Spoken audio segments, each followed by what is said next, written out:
G429 அதாவது ITG 99 பதிலாக மாற்றி G429 என்ற ஒரு ஆணையை கொண்டு வந்து அதில் தொழிலாளர்களுக்கு 10 வருஷம் காத்திருந்த தொழிலாளர்களுக்கு வெறும் 967 ரூபாய் மட்டுமே நியமனம் செய்கிறது. இது கண்டிக்கத்தக்கது.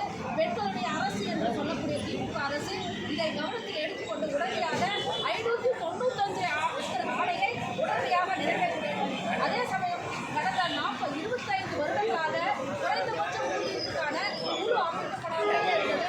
அந்த குழுவை உடனடியாக அமைத்து உடனடியாக ஆய்வு செய்து வருடம் 4 வருடத்திற்கு ஒருவரை தொடர்ந்து அந்த தொழிலாளர்களுக்கு சம்பள உயர்வு செய்ய வேண்டும்.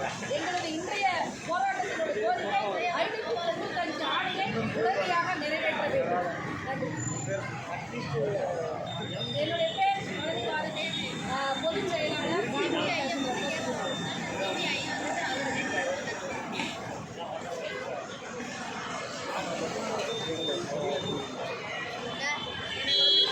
Ha ha ha ha.